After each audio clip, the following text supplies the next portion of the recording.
मैं झुकेगा नहीं साला।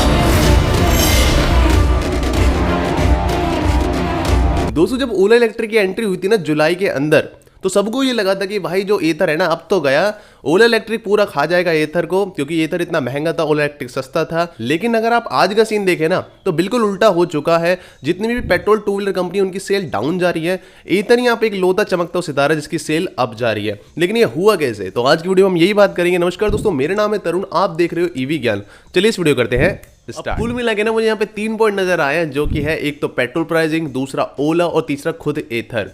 तीनों पे एक एक करके बात करते हैं। सबसे पहले बात करते हैं पेट्रोल की। तो पेट्रोल का सीन भाई आप सभी को पता है, पिछले साल भाई कितने प्राइसिंग बढ़ गई जब से इसने 100 का आंकड़ा छुआ है ना। अब चाहे आप स्प्लेंडर यूज़ कर लो या कोई भी हाई एवरेज वाली बाइक देख लो, वो भी काम नहीं आ रही थी। लोगों की हवा खराब हो गई कि भाई अब नहीं झेला जा रहा हमसे। तो उनका दूसरा जो रास्ता था वो था ईवी। ईवी में ये फ़ायदा था कि यहाँ पे जो रनिंग कॉस्ट थी ना वो 1/10 तक हो जाती है पेट्रोल के मुकाबले। तो यहाँ पे लोगों ने बहुत ज़्यादा तादाद में ईवीज़ को खरीदा, चाहे वो एथर हो या कोई और कंपनी हो। तो ये भी एक बड़ा रीज़न था एथर की ग्रोथ को बढ़ाने में। अब दूसरा पॉइंट है यहाँ पे ओला। तो मेरे नज़रिए में ओला सबसे बड़ा फैक्टर है यहाँ पे एथर की सेल्स को बढ़ाने में। क्योंकि जब ओला आया था ना जुलाई के अंदर, तो लोगों ने अंदाजे लगाए थे कि एथर चला जाएगा। लेकिन ओला के कुछ कामों का इफेक्ट एथर एनर्जी पे कैसे पड़ा वो मैं आपको बताता हूँ। सबसे पहले ओला जब जुलाई में आया, उन्होंने यहाँ पे अपनी जो बुकिंग थी वो 500 रुपये चालू करी और इतने तगड़े ऐड चलाए इन्होंने, चाहे वो गूगल हो, इंस्टा हो या फिर यूट्यूब हो, कि 500 रुपये बुक करो भाई अपना स्कूटर। अब लोगों में से हुआ क्या, लोगों ने फटाफट से बुक करके बैठ गए और लोगों में ना इलेक्ट्रिक स्कूटर को लेके बहुत ज़्यादा अवेयरनेस बढ़ गई। लोगों को ये बताया गया कि भाई जो स्कूटर है पेट्रोल वाले बहुत पेट्रोल पीते हैं, आपको बहुत महंगा पड़ता है, ईवीज ले लो भाई, ये इको फ्रेंडली भी हैं और आपके पैसे भी बचाते हैं। तो इससे पहले किसी भी कंपनी ने ना इतने वाइड एड कैंपेन नहीं करा था। लोगों को अब धीरे धीरे पता लगने लगा था, एक बहुत बड़ी ऑडियंस को पता लग रहा था कि भाई इलेक्ट्रिक स्कूटर भी कुछ चीज़ होते हैं, specially in performance electric scooter. इससे जो पहले स्कूटर बिकते थे ना वो इतने अच्छे नहीं हुआ करते थे, वो एवरेज क्वालिटी के बोल सकते हैं। लेकिन जो ओला स्कूटर आ रहा था ये काफ़ी हाई परफॉर्मेंस स्कूटर था, जो कि पेट्रोल वालों को बीट कर रहा था। तो लोगों को यहाँ पे समझ आ गया कि भाई अब तो ओला ही लेना है। फिर 15 अगस्त को इन्होंने अपनी प्राइसिंग रिवील कर दी कि भाई 1 लाख का हमारा छोटा वाला है, 1,30,000 का बड़े वाला है। यहाँ पे फिर प्रमोशन किया गया। प्रमोशन में इस बार भुवन बाम को लिया गया, रफ्तार जैसे बंदों को लिया गया। तो यहाँ पे जो लोगों की लाइकिंग थी स्कूटर को लेके वो वैसे ही बढ़ जानी है। जब इतनी तगड़ी कैंपेनिंग होगी एड्स की, तो लोग तो भाई बावले हो गए इलेक्ट्रिक स्कूटर के पीछे। अब यहाँ तक ना एथर कोई फायदा नहीं हो रहा था, एथर बल्कि लॉस में जा रहा था। जो भी एथर लेने की सोच रहे थे वो कह रहे थे भाई अब तो हम एथर कैंसिल कर रहे हैं, हम लेंगे अब ओला को। तो यहाँ तक तो एथर अभी लॉस में था। लेकिन एथर को यहाँ पे फायदा होता है कुछ दिनों बाद। तो कुछ दिनों बाद लोगों को पता चलता है कि भाई ये जो ओला स्कूटर है ना ये आपके घर पे डिलीवर किया जाएगा। इसका कोई फिजिकल शोरूम नहीं होगा, आप जाके इसे देख नहीं सकते हो, आपके घर पे ही टेस्ट राइड होगी और आपके घर पे ही डिलीवर किया जाएगा।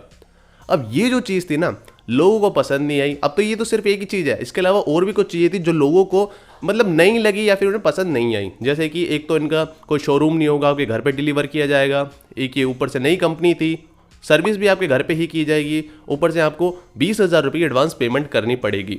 तो यहाँ पे ये चीज़ ना लोगों को पसंद नहीं आ रही थी। एक चीज़ और थी जो इसमें एक चाबी नहीं लगती है, ये फुल्ली कनेक्टेड स्कूटर था जो कि पिन से खुलता था। अब आप में से बहुत से लोगों को ये चीज़ें पसंद आई होंगी और कुछ को नहीं आई होंगी, लेकिन जिन्हें नहीं आई उसके बाद लोग गए नेट पे और उन्होंने वहाँ पे देखा कि ओला का अल्टरनेटिव क्या होगा जिसमें हमें यही परफॉर्मेंस मिल जाए। तो वहाँ जाके उन्हें दर्शन होते हैं एथर के स्कूटर के, जो है एथर 450X। पहली बार लोगों को जाके वहीं पे जब ही पता लगा था, नहीं तो इससे पहले एथर के बारे में बहुत ही कम लोग जानते थे जो कि ईवी को फॉलो करते होंगे।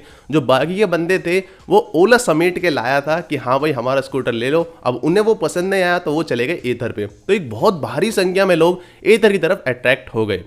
अब इधर जो था वो ओला से महंगा था, लेकिन यहाँ पे कुछ चीज़ें ऐसी थी जो लोगों को पसंद आ रही थी। सबसे पहले यहाँ पे कोई वेटिंग पीरियड नहीं था, आप यहाँ शोरूम पे जा सकते थे, आप टेस्ट राइड ले सकते थे। तो ये जो चीज़ें थी ना हम लोग पहले से करते आ रहे, तो यहाँ पे हमें कोई हिचकिचाहट नहीं हो रही थी, हम सीधे गए और स्कूटर ले आए।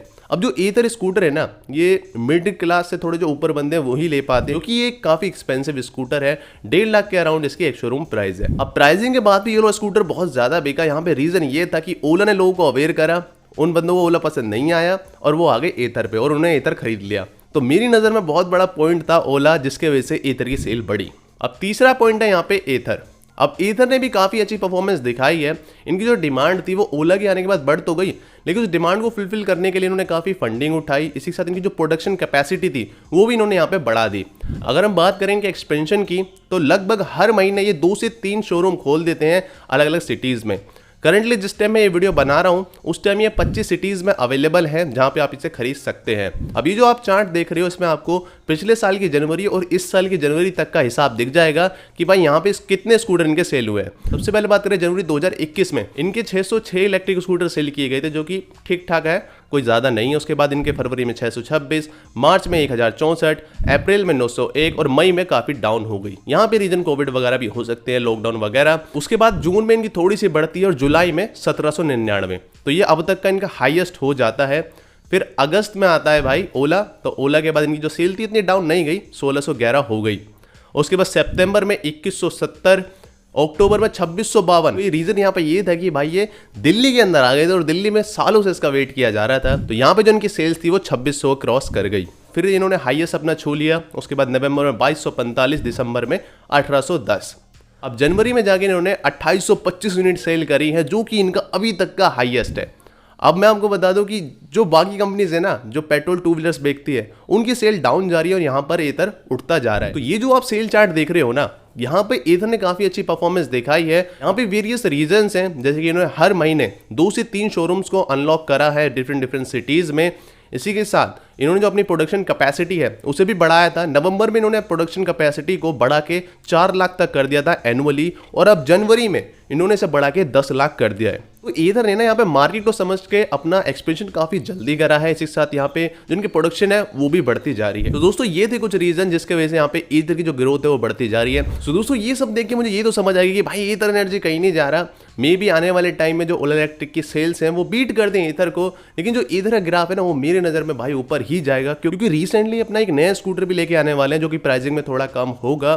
तो देखना काफी इंटरेस्टिंग होगा दोनों कंपनी कैसे लड़ती हैं। आपको क्या लगता है एथर की जो इतनी ग्रोथ हुई है वो किस रीजन से हुई है, आप कमेंट में लिख सकते हैं। और अगर आपको जानना है कि ओला का जो स्कूटर है एक बार चार्ज करने में कितना चलता है, तो राइट वाली वीडियो पे क्लिक कर लो।